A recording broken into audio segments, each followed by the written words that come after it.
तो देखो बेटा, अपने मार्केटिंग मैनेजमेंट स्टार्ट किए थे लास्ट क्लास में। उसके अंदर में अपने पहले तो डिस्कस किए थे कि what do you mean by marketing management. तो मैंने आपको बताया था मार्केटिंग मैनेजमेंट के बारे में, जब आप अपना कोई भी प्रोडक्ट को या सर्विस को कहीं पे सेल या किसी को प्रोवाइड करते हो तो उसके लिए जो भी एक्टिविटीज़ इन्वॉल्व होती है उसको आप जैसे मैनेज करते हो, कैसे आप उसको ऑर्गेनाइज करते हो, that whole process is called the marketing management. Then I have in detail discussed to you regarding the functions of marketing management, then the philosophies involved in the management, what is the difference between the marketing and the selling, then about the marketing mix, and then what are the factors that you will consider while deciding the price of a product. So these are the questions which have already been discussed. तो ये अभी तक बेटा जो मैंने discuss किया था ना तुम लोग से लास्ट क्लास में, उसमें फंक्शंस ऑफ मार्केटिंग मैनेजमेंट को छोड़ के बाकी सब एग्जाम में आया हुआ है.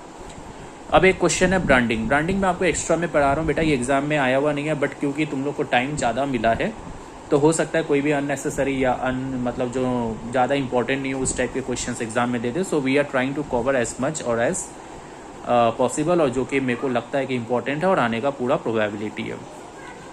तो ब्रांडिंग क्या होता है बेटा? जब भी अपने कोई प्रोडक्ट को सेल करते हैं, मार्केट में बेचते हैं, तो अपने लोग हमेशा ट्राई करना चाहिए कि अपने को अपना एक ब्रांड बना के मार्केट में बेचना चाहिए. तुम बोलेगा भैया ब्रांड बनाने का फ़ायदा क्या होता है? बेटा अगर आप अपने प्रोडक्ट का एक ब्रांड बनाते हो, ब्रांड मीन्स वर्ड कि आप एक नाम दे रहे हो उसको, नाम आप ऐसा दे रहे हो जो कि उसका फीचर्स को बता रहा है या बहुत शॉर्ट और ईजी हो.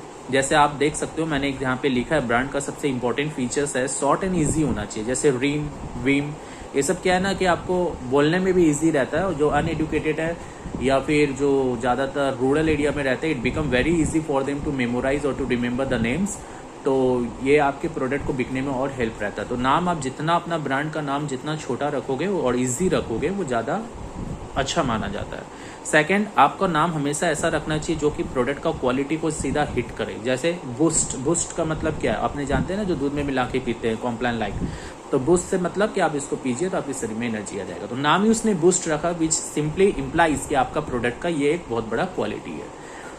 Third is adaptable. अब तुम बोलेगा भैया what do you mean by this adaptable? Adaptable means बेटा आप ऐसे समझ लो कि आपका नाम ऐसा होना चाहिए कि जो कि प्रोडक्ट में दिखे, आप प्रोडक्ट में उसको लिख सको. अब आप नाम सोच लियो कोई बड़ा सा, अब उसको आप प्रोडक्ट में लिख ही नहीं पा रहे हो, या आपका प्रोडक्ट में जब आप नाम लिख रहे हो तो प्रोडक्ट को घुमा के पूरा देखना होगा उसका नाम, तो कोई मतलब नहीं बैठता है ना. तो नाम ऐसा रखो जो कि आप प्रोडक्ट में लिख रहे हो तो it becomes very easy for them कि हाँ भाई यहाँ पे जैसे नाम है आप देख सकते हो पेन में, तो यहाँ जैसे आप देख रहे हो कि भाई नाम है फ्लाईमैक्स जेल, तो ये नाम जो है आप देख रहे हो कि भाई ये नाम सामने सामने पेन के ऊपर ही दिख रहा है. अगर यही चीज़ आप ऐसे करके पूरा लिखोगे तो ऐसे करके थोड़ी ना कोई बैठा है आपके लिए पूरा पढ़ने के लिए.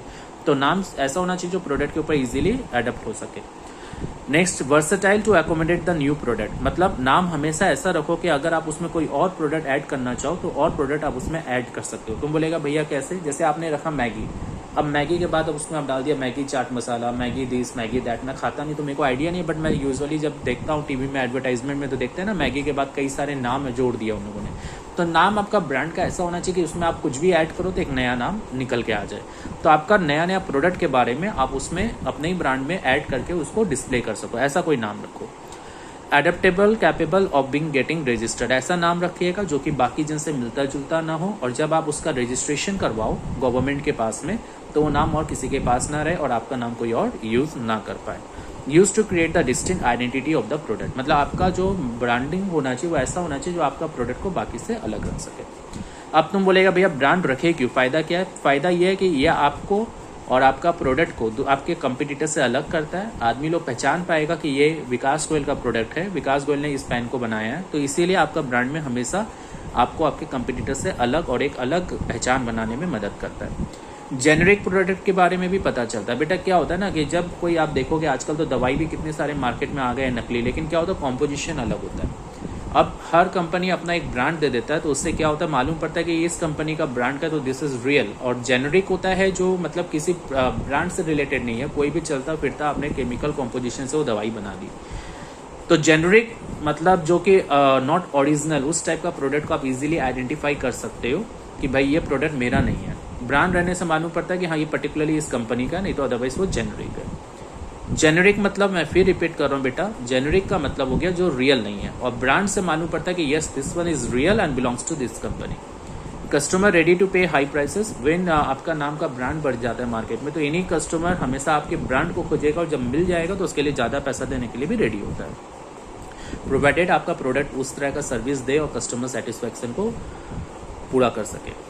Easy for the new product to introduce, आपका जब नाम मार्केट में हो जाता है तो आपको ज़्यादा बोलना नहीं पड़ता। जैसे कोलगेट के लिए आप देखा है ना, कोलगेट में भी कई सारे ब्रांड होते हैं, मैगी में कई सारे होते हैं, तो ये लोग के आप जब एक बार नाम बन गया तो ये लोग उसमें बस ऐड कर करके एक नया नया चीज़, कोलगेट नीम, कोलगेट का चारकोल, इस तरीके से नया नया चीज़ इंट्रोड्यूस करते जाता है, तो एक नया प्रोडक्ट को मार्केट में लाने में बहुत ईजी हो जाता है। इंश्योर्स क्वालिटी, आपका नाम हमेशा, आपका ब्रांड हमेशा आपके प्रोडक्ट के क्वालिटी को आइडेंटिफाई और रिवील्स करेगा, जो कि दूसरे कस्टमर के लिए इजी हो जाएगा कस्टमर को पहचानने के लिए। और एक स्टेटस का भी ऑफकोर्स फर्क पड़ता है ब्रांड का।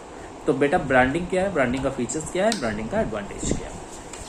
अब मैं एक तो बहुत सिंपल शॉर्ट में लिख दिया पैकेजिंग। बेटा पैकेजिंग के बारे में अपने पहले भी डिस्कस किए हैं, ये आप थोड़ा बुक से देखना। पैकेजिंग का मतलब क्या है बेटा, कि जैसे आप एक सिंपल सा चीज़ समझो, पैकेजिंग का मतलब इसको ऐसे लो कि आप अपना प्रोडक्ट को कैसे, किस रैपर में और किस कंटेनर में आप उसको रख रहे हो, that way is called the packaging. बेटा packing and packaging both are different. Packing means simple, you are just wrapping up the product, और पैकेजिंग मतलब आप उसको इस तरीके से रख रहे हो कि प्रोडक्ट खराब नहीं हो। आप एक सिंपल सा चीज़ समझो, अगर मैंने कोई गिफ्ट खरीदा, उसको नॉर्मल सेलोफेन लगा दिया, दैट इज पैकिंग, बट वो टूटे नहीं, उसके लिए मैंने उसको कार्टून में अगल बगल चारकोल रख के फिर उसको रखा उस प्रोडक्ट को, then that is called packaging. तो पैकेजिंग सिंपली मीन्स कि that you are protecting your product from being getting destruction.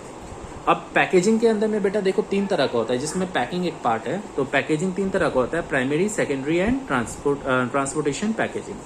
तुम बोलेगा भैया डिफरेंस क्या होता है। प्राइमरी पैकिंग हो गया बेटा जैसे मैच बॉक्स, जो माचिस की तिल्ली होता है उसको अपने जैसे मैच बॉक्स में रखते हैं, तो match box is a primary example of packaging. Secondary हो गया कोलगेट। कोलगेट में आप देखते हो ना, जो पेस्ट होता है वो ऑलरेडी एक कवर में रहता है। जैसे कोलगेट आप जो देखते हो पेस्ट, वो ऑलरेडी जो वाइट निकलता है वो ऑलरेडी तो उसके अंदर रहता ही है ना, मतलब पूरा पेस्ट के अंदर भी, फिर उसको अपने एक डब्बा में भी रखते हैं। मेरा कहने का मतलब जब कोलगेट खरीदते हो तो पहले वो रेड कलर का डब्बा आता है, फिर आप अंदर से ट्यूब निकालते हो, ट्यूब से फिर अंदर में पेस्ट रहता है, तो पेस्ट तो ऑलरेडी ट्यूब के अंदर है, दैट इज प्राइमरी। और वो ट्यूब को जब आप उसमें बॉक्स में रख रहे हो, दैट इज सेकेंडरी। ठीक है। और ट्रांसपोर्टेशन पैकेज मतलब जैसे आप कोई सामान को, टॉयज को या कोई ऐसा चीज को जो खराब नहीं हो जाए, उसके लिए उसको कार्टून में रख रहे हो, अगल बगल चॉकलेट्स लगा रहे हो, देन दैट चॉकलेट बोल रहा हूँ, कार्टून्स लगा रहे हो, दैट इज कॉल्ड, वो थर्मोकोल लगा रहे हो, that is called transportation package. मतलब कहीं रास्ते में खराब नहीं हो जाए। जैसे कोई चॉकलेट्स है, आप कहीं से लेके आए हो, वो गल जाता है, तो आप उसके लिए उसको आइस बॉक्स में रख रहे हो, तो that is called a kind of transportation package.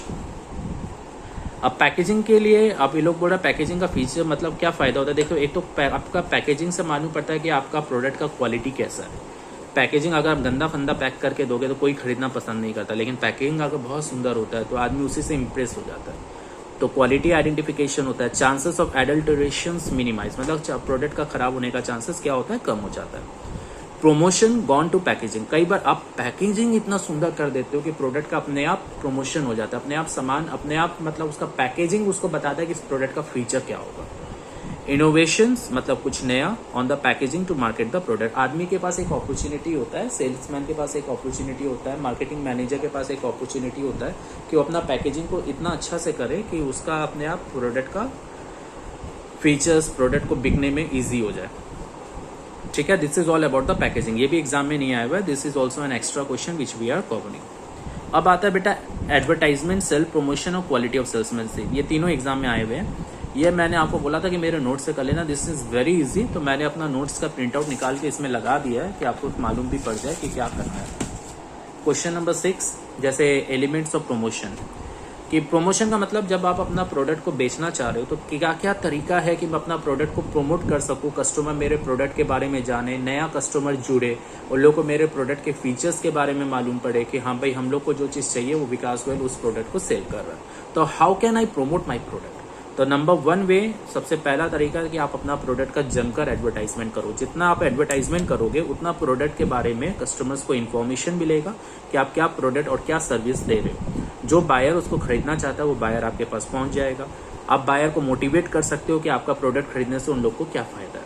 तो एडवर्टाइजमेंट का तो कई सारा मीडियम होता है बेटा। आप रेडियो के थ्रू, न्यूज़पेपर के थ्रू, बैनर के थ्रू, टीवी के थ्रू एडवर्टाइजमेंट कर सकते हो। तो तुम बोलेगा भैया मेरे को कैसे समझ में आएगा कि मुझे टीवी से एडवर्टाइजमेंट करना है कि रेडियो से करना है, तो हाउ कैन आई अंडरस्टैंड और मेक आउट कि मुझे कौन सा मोड यूज़ करना चाहिए। तो बेटा एडवर्टाइजमेंट को कभी भी डिसाइड करने के लिए कि कौन सा तरीके से एडवर्टाइजमेंट करें, उसके लिए ये 4 फैक्टर इंपॉर्टेंट है। पहला कि आप किस प्रोडक्ट का या किस तरह का सर्विस का आप एडवर्टाइजमेंट कर रहे हो। अगर मुझे तुम लोग को ट्यूशन पढ़ाना है, अब ट्यूशन पढ़ाना है तो बेटा उसके लिए मैं अगर टीवी में एडवर्टाइजमेंट करूंगा तो कैसे चलेगा। एक तो मेरे को कॉस्ट भी बहुत हाई पड़ेगा, तो उसके लिए बेस्ट है बैनर लगाओ। तो that is why they are telling कि सबसे पहले देखो क्या प्रोडक्ट और क्या सर्विस आप प्रोवाइड करना चाहते हो। Second is nature of the market. आप मार्केट भी तो देखोगे कि भाई आपको कितना एरिया कवर करना है। अगर आपका प्रोडक्ट ऐसा है जो आप चाहते हो ऑल ओवर इंडिया में सब कोई खरीदे, तो then you should go for the television mode, because it becomes very easy for both the educated and non educated person to make out की what kind of product you are selling, so that all over India में कहीं पे भी potential customers होंगे, they will come to you and will purchase the goods. Third one is cost of media. Of course अब बात है when ever you are going for और opting for the advertisement, you have to look out कि what cost, additional cost you have to bear, because अगर suppose you are producing a product and the cost is coming to ₹10 and you are doing an advertisement also, so it will simply add to the cost of the product. So you have to make out कि how much additional cost you need to pay whenever you are going or choosing the advertisement mode, because it is going to add in the cost of the product. आप जब भी advertisement के लिए कोई चीज़ select कर रहे हो तो आपको देखना होगा उसका दाम कितना है, क्योंकि वो दाम उस प्रोडक्ट का, आप जैसे सपोज मैं इस पेन को बनाया 10 रुपये में, अब एडवर्टाइजमेंट कर रहा हूँ तो उसका जो खर्चा लग रहा है वो भी तो मैं इस पेन का दाम में इंक्लूड करूंगा ना। तो उससे मेरे को देखना होगा कि पेन कहीं इतना ज़्यादा महंगा नहीं हो जाए। तो इसीलिए आपको हमेशा देखना पड़ेगा कि आप जो एडवर्टाइजमेंट कर रहे हो उसका खर्चा कितना बैठ रहा है। Advertisement medium of competing the firm. आपको कम्पिटिंग फर्म्स, आपको ये भी देखना होगा कि आपके कंपिटिटर्स क्या मोड यूज कर रहे हैं। Second one is personal selling. Personal selling के थ्रू भी आप प्रमोशन कर सकते हो, जिसके लिए क्या होता है जब आप कोई ऐसा प्रोडक्ट मार्केट में लाए हो जो फर्स्ट टाइम आप लेके आए हो या जिसके बारे में कस्टमर को अच्छा से समझाना होगा, तो उसके लिए सबसे बेस्ट है कि आप अपना प्रोडक्ट को सेल्समैन के थ्रू बेचो। That is called personal selling. अगर सेल्समैन रहेगा तो वो आपके प्रोडक्ट के बारे में कस्टमर्स को बता पाएगा, फीचर्स बताएगा और वो लोग को परसुएट करेगा सारा इन्फॉर्मेशन देके कि आप मेरा प्रोडक्ट को खरीदे। परसुएट मतलब to influence. Third one is self promotion. Self promotion का मतलब होता है कि आप कोई तरीका अपनाओ कि आपका प्रोडक्ट बिके। अब तुम बोलेगा कैसे, या तो थोड़ा फ्री सैंपल में दो, कुछ कूपन्स दो, कुछ कॉन्टेस्ट ऑर्गेनाइज करो। जैसे आप देखता होगा, मैं आपको बताता हूँ, आप अबानी मॉल अगर जाते हो तो अबानी मॉल में आप देख सकते हो नीचे कई बार कुछ कंपटीशन ये सब करवाता रहता है। अगर आप उसमें पार्टिसिपेट करोगे बेटा और कल कुछ जीतोगे तो दे विल इशू और गिव यू द कूपन्स। और वो कूपन्स में आप देखोगे बेसिकली जो ऊपर में नया नया आउटलेट्स खुला हुआ है, जैसे गोदरेज का या भी और एक कोई टैंगो फैंगो कुछ खुला है फूड कोर्ट में, तो आप देखोगे वो सब का कूपन्स दे रहा है। तो उस सब से क्या होता है कि कस्टमर उधर जाता है और वो लोग अपना प्रोडक्ट के बारे में आपको एक्सप्लेन करता है और आप उससे खरीदते हो। Coupons means a kind of discount you can say. तो this are the way of promoting the product. Next one is publicity. बेटा publicity is also one of the best way to for the promotion. Publicity का मतलब होता है जहां आप कोई celebs को या सेलिब्रिटीज को या किसी को यूज करते हो अपने प्रोडक्ट का इन्फॉर्मेशन देने के लिए और उसमें कोई खास करके खर्चा नहीं लगता है। सबसे बड़ा बात है, देखो producer has not to incur any expense on it, क्योंकि पब्लिसिटी का मतलब whoever is doing the publicity they won't be charging any cost for you. जैसे आप अमिताभ बच्चन का आता है पोलियो के लिए, तो अमिताभ बच्चन उसके लिए पैसा नहीं लेता, because this is some for social cost, जो समाज के भलाई के लिए उसके लिए पब्लिसिटी किया जाता है। Next question is qualities of a salesman. Salesman आप भी समझते हो, तो अगर आप सेल्समैन से कभी भी आपका पल्ला पड़ा होगा, मतलब जब भी आपके घर में आता है या आपके पास फोन में भी आता है, तो आप बहुत सारा उसका क्वालिटी देखोगे। पहला क्वालिटी होता है फिजिकल क्वालिटी। मतलब अगर सेल्समैन, आप कोई बड़ा ऑफिस में चले जाओ, बड़ा मतलब कोई आउटलेट में चला जाओ, कोई बड़ा शोरूम में चला जाओ, तो उसमें जो सेल्समैन होते हैं they are of good health. ऐसा नहीं होता है कि वो लोग बहुत हेल्दी है, बल्कि है, बहुत नाटे से हैं, काले से, ऐसे नहीं होता है। हमेशा बड़े बड़े कंपनीज क्या करती है, अपना प्रोडक्ट को बेचने के लिए एक अच्छा सेल्समैन को अपॉइंट करती है जिसका हेल्थ अच्छा है, पर्सनैलिटी अच्छा है, वेल बिल्ड है, फिजिकल कोई डिफेक्ट्स नहीं है। तो इससे क्या होता है, कस्टमर अपने आप अट्रैक्ट होता है। एक चार्मिंग पर्सनैलिटी होता है इन लोगों का। सेल्फ कॉन्फिडेंस होना जरूरी है। दे should be well good groomed and proper dress clean होना चाहिए, टाइडी होना चाहिए। तो उसे एक सेल्समैन की तरफ कस्टमर अट्रैक्ट होता है। तो सेल्समैन का सबसे बड़ा क्वालिटी तो यही है। सेकंड है सोशल क्वालिटी। सोशल क्वालिटी का मतलब होता है जहाँ पे कस्टमर्स बहुत पोलाइटली आपको बोलेगा, आपको ग्रीटिंग देगा, गुड मॉर्निंग मैम, आइए, आप कैसे हैं, आपको कुछ सर्व करेगा, तो मतलब और बहुत पोलाइटली आपसे बात करेगा। तो दैट इज कॉल्ड एक social qualities. Third one is mental qualities. Mental qualities का मतलब कि सेल्समैन के पास एक इंटेलिजेंस ही होना चाहिए जहां पे वो आपके बारे में आपको समझ सके, मतलब इम्पैथी होना चाहिए कि जहाँ पे वो आपका मेकआउट कर सके कि सामने वाले के दिमाग में क्या चल रहा है। और they should not be egoistic, ego drive होना चाहिए, मतलब जहाँ पे वो लोग अपना ईगो को नीचे रखे। कई बार कस्टमर कुछ ऐसा बोल देता है जो सेल्समैन को चुभता है, वहाँ सेल्समैन भी अगर बदले में सामने में जोर से बोलेगा तो उससे दुकान मतलब जो प्रोडक्ट का जो रियल ओनर है उसको नुकसान होगा। तो इसलिए सेल्समैन को हमेशा ईगो ड्राइव होना चाहिए, they should not be egoistic. Technical qualities में जैसे कंपनी के बारे में पूरा नॉलेज होना बहुत जरूरी है। अगर कोई अच्छा कस्टमर्स है, सपोज करो कोई बिलियन कस्टमर है जिसको ऑलरेडी टेक्नोलॉजी के बारे में बहुत कुछ मालूम है, वो कोई लैपटॉप या कुछ कंप्यूटर या फिर सपोज प्रिंटर या फिर सपोज टीवी कुछ इलेक्ट्रॉनिक आइटम्स खरीदने के लिए गया, तो वहाँ पे जो सेल्समैन है they should also have the very much good quality about the good knowledge about the company, so that अगर वो लोग कोई भी इंफॉर्मेशन अगर कंपनी के बारे में कस्टमर उसे पूछ लेते, they should be capable enough to give all those informations to the customers. Next one is about the knowledge of the product. उन लोगों को प्रोडक्ट के बारे में भी बहुत अच्छा नॉलेज होना चाहिए कि उसके प्रोडक्ट में क्या फीचर्स है, क्या टेक्निकल डिफेक्ट्स है, क्या क्वालिटी है आपके प्रोडक्ट का, क्या प्राइस है, क्या स्पेशल फीचर्स आप दे रहे हो जो आपका प्रोडक्ट को अलग बनाता है।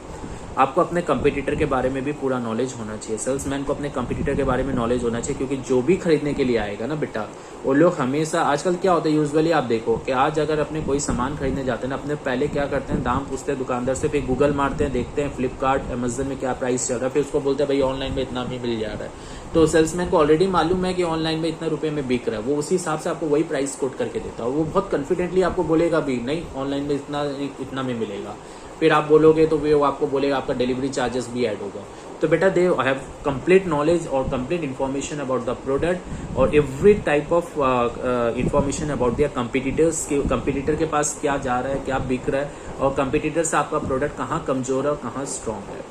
नॉलेज ऑफ कस्टमर्स कि उन लोग को ये भी मालूम होना चाहिए सेल्समैन को कि कस्टमर्स क्या चीज़ खरीदना पसंद कर रहा है, क्या लाइक और क्या डिसलाइक्स है। आप देखोगे, मैं आपको बताता हूँ, जब आप बड़ा बाजार में या कहीं पे भी कुछ परचेज करते हो क्लोथ्स, तो जैसे ही वो दुकानदार आपको कपड़ा दिखाता है, कोई एक कपड़ा या दो कपड़ा पसंद करते हो, तो दुकानदार समझ जाता है कि आप कौन सा क्वालिटी में जा रहे हो, फिर वो आपको उसी टाइप का कलर और उसी टाइप का क्वालिटी का प्रोडक्ट दिखाना चालू कर देता है कपड़ा। फिर वो आपको उस टाइप का पसंद ही नहीं दिखाएगा, उस टाइप का कपड़ा ही नहीं दिखाएगा जिसको आपने एक बार में ऐसे करके अलग कर दिया था। तो नॉलेज होना बहुत जरूरी है, सेलिंग टेक्निक्स को होना जरूरी है बेटा। Next question is about the sale promotion. Sale promotion मतलब अगर आपको अपना प्रोडक्ट को प्रमोट करना है, इसका सेल बढ़ाना है, तो उसका क्या तरीका है। तो सबसे पहले आप रिबेट दीजिए। रिबेट का मतलब होता है जैसे कि आप एक बार में अगर अभी पेमेंट करते हो, जैसे सपोज करो इलेक्ट्रिक बिल है, अगर आप ड्यू डेट के बाद भी पेमेंट करोगे, 2 दिन बाद भी, तो उन लोग का कोई चार्जेस नहीं लगता है। लेकिन 2 दिन के अंदर पेमेंट कर दोगे, एक डेट के अंदर पेमेंट कर दोगे, तो वो लोग बोलता है कि अगर इतना डेट के अंदर देंगे तो मैं आपको इतना रुपए का डिस्काउंट दे दूंगा। तो बेटा उससे क्या होता है, काइंड ऑफ रिबेट। रिबेट का मतलब होता है कि वो लोग आपसे काम भी जल्दी करवा रहे हैं और आपका पैसा भी ज़्यादा निकला रहा है। जैसे क्या होता है ना, आप कोई छोटा सामान खरीद रहे हो, 500 लीटर का आप थम्सअप खरीद रहे हो, ठीक है, 500 लीटर बोल रहा हूँ, सॉरी, 500 ml का आप थम्सअप खरीद रहे हो, तो वो लोग को मालूम है कि इसमें फ़ायदा नहीं है, वो लोग आपको कोई ऑफर नहीं देगा। लेकिन अगर वो लोग आप पूछने जाओगे, वो लोग बोलेगा 2 लीटर का खरीदिए तो इतना रुपया आपको वो फर्क पड़ेगा। आप कभी भी देख लो, छोटा चीज़ आप खरीदोगे वो महंगा पड़ता है, बड़ा चीज़ खरीदोगे वो सस्ता पड़ता है। तो वही चीज़ वो लोग बोल रहा है कि भाई रिबेट मिलता कब है, जब आप बड़ा क्वांटिटी और बड़ा अमाउंट का कोई सामान खरीदते हो तब, तो उससे दुकानदार को भी फायदा होता है। Second, discount.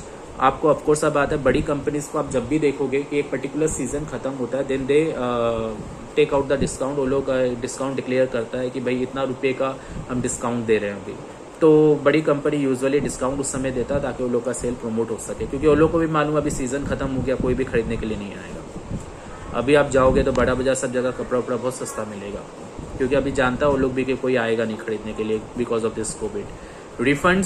रिफंड में भी होता है, कई बार बीच में निकला था ना कि भाई आप लेस का इतना रैपर दो तो आपको इतना रुपया डिस्काउंट मिलेगा। तो उससे क्या होता है कि कंपनी बोलता है कि सामने वाला खरीदा है मेरा प्रोडक्ट, तो एक तरीके से उन लोगों को फायदा होता है। जैसे आई डोंट रिमेम्बर, लेकिन एग्जैक्टली मेरा सुना हुआ है ये चीज़, ऐसा भी अभी तो कहीं है नहीं, मेरे चाइल्डहुड में था कि अंकल चिप्स या कुछ था ऐसा कि जिसमें बोला जाता था कि आप इतना रैपर वापस रिटर्न करोगे तो इतना % डिस्काउंट दे देगा। चॉकलेट्स में भी था।